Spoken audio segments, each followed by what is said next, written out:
எப்பா டே உயர் செந்தில் அவர்களே, உங்களுக்கு கொஞ்சமாவது மனசாட்சி இருந்தால் இப்படி பேசுவீங்களா? என்ன சொல்கிறீங்க? எலெக்ஷன் முடிஞ்சிச்சு, இன்னும் ரிசல்ட் வரல.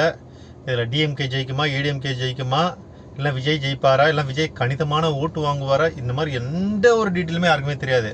ஆனால் நீ அழுவிருக்க செந்தில், உங்களை அன்போடு எல்லாரும் அண்டா செந்தில் நினைக்கிறாங்களா, உங்களுக்கு தான் இந்த ரிப்ளை. யோசிச்சு பாருங்க. என்ன சொல்கிறீங்க? ஐடி கம்பெனியில் இருக்க முக்கால்வாசி பேர் யாருக்கு ஓட்டு போட்டிருக்காராம்? விஜய்க்கு ஓட்டு போட்டிருக்காராம். இவர் கண்டுபிடிச்சிருக்காரு. ஓகேவா? அது உண்மையாக பொய்யான்றது நமக்கு தெரியாது, ரிசல்ட் வந்தால் தான் தெரியும். இப்போ என்ன சொல்கிறாருன்னா, நீங்கள் தின்ற சோறு இருக்குல்ல, தட்டில் போட்டு தின்ற சோறு இருக்குல்ல, இது திராவிட மாடல், அதாவது திமுக போட்ட சோறு. அந்த சோத்தை தின்னுட்டு நீங்கள் போய் விஜய்க்கு ஓட்டு போடுறீங்களே, நீங்களாம் படித்த தற்கொலைகள் தானே. ஏண்டா, கவர்மெண்ட் ஸ்கூலில் அந்தளவு ஸ்டாண்டர்ட் இம்ப்ரூவ் பண்ணி எல்லாருக்கும் ஓசியில் கல்வி தந்தீங்களா? ஒரு குழந்தைய 1ஆவதுலேருந்து 12ஆவது வரையும் படிக்க வைக்கிறதுக்குள்ளவே அப்பா அம்மா டார் ஆயிடுறாங்க. கல்வியோட அந்த பிஸ்னஸ் அவ்வளோ பெரிய பிஸ்னஸ். ஒரு கல்விக்கு ஒரு ஆண்டுக்கு 1 லட்ச ரூபா மினிமம் 4ஆவது 5ஆவது படிக்கிற பசங்களுக்கே செலவாகுது. இன்னும் ஹை ஸ்டாண்டர்டில் பண்ணால் 2.5 லட்சம் 3 லட்சம் ஃபீஸ் கட்டுறலாம் தமிழ்நாட்டில் இருக்கான். ஓகேவா? ஒரு ஆட்டோ டிரைவர் வருஷம் ஃபுல்லாக சம்பாரித்து குழந்தையோட படிப்புக்கு மட்டுமே செலவு பண்ணிட்டு வேறு எதுவுமே தனக்குன்னு ஒரு சட்டை கூட வாங்க முடியாத குழந்தையோட கல்விக்கு செலவு பண்ணுற அப்பா அம்மா அதிகம். நீங்கள் கவர்மெண்ட் ஸ்கூலில் நல்லா டெவலப் பண்ணி எல்லாருக்குமே இலவச கல்வி தந்தீங்கன்னு வச்சிங்களேன், உண்மையிலே நீங்கள் சொல்கிறது நியாயம், நான் ஏற்றுப்பேன்.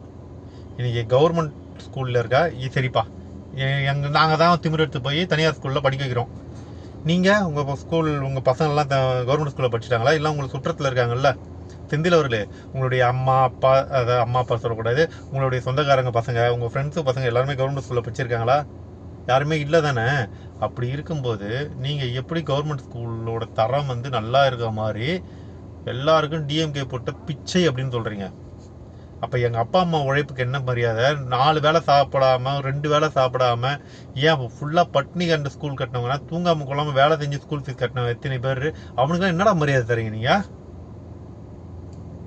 அதாவது உண்மையாகவே டிஎம்கே நிறைய நல்ல விஷயங்களை செஞ்சுருக்காங்க, இல்லைன்னு சொல்லவே மாட்டேன், மறுக்கவே மாட்டேன். உண்மையில் அது நிறைய மக்களுக்கு தேவையான நலத்திட்டங்களை செஞ்சுருக்கீங்க, இல்லைன்னு சொல்ல. ஆனால் நீங்கள் பேசுகிறீங்க பார்த்தீங்களா, இந்த நலத்திட்டங்கள் எல்லாமே இன்னைக்கு தப்பித்தவரை விஜய்க்கு அதிக வாக்கு சேர்ந்துருந்தா அது காரணம் என்ன நான் இப்போ சொல்கிறேன். இதுதான் காரணம். நீங்கள் விஜயை திட்ட தான் எல்லாருமே மனசு மாறி இருக்காங்க. இதை வேணால் நோட் பண்ணி வச்சுங்க. நீங்கள் விஜயை திட்டாமல் அவரோட அரசியல் அவர் பண்ணிட்டுங்க. நாங்கள் எங்களுடைய சாதனைகளை மட்டும்தான் முன்னிறுத்தி இந்த எலெக்ஷன் களம் காண போகிறோம். 2026 எங்களோட சாதனைகளை மட்டும் வச்சு தான் களம் காண போகிறோம்னு இறங்கிருந்தீங்கன்னு வச்சுங்களேன், உண்மையாகவே உங்களுக்கு நல்ல ஓட்டு சதவீதம் கிடச்சிருக்குன்றது என்னுடைய கருத்து. ஆனால் நீங்கள் என்ன பண்ணிட்டீங்கன்னா, நீங்கள் பேசாமல் வாடகை வாய்களுக்கு பணத்தை வாரி கொடுத்து யூடியூப்பை திறந்தாலே விஜய் விஜய் விஜய் விஜய் விஜய்னு ஒரு நெகட்டிவ் பப்ளிசிட்டி அவருக்கு நீங்களாக க்ரியேட் பண்ணி தந்தீங்க. அவர் க்ரியேட் பண்ணல. ஸோ நீங்களாக க்ரியேட் பண்ணிட்டீங்க விஜய் விஜய் விஜய்ன்ட்டு. அதனால் அவருக்கு ஓட்டு வருது, அவர் ஜெயிக்க போகிறாரு. ஜெயிச்சார்னா இதுதான் காரணம். ஓகேவா? தயவு செஞ்சு புரிஞ்சுக்கிட்டு பேசுங்க. நீங்கள் தப்புன்ட்டு அவரே குறை சொல்லிட்டு என்ன பிரயோஜனம்?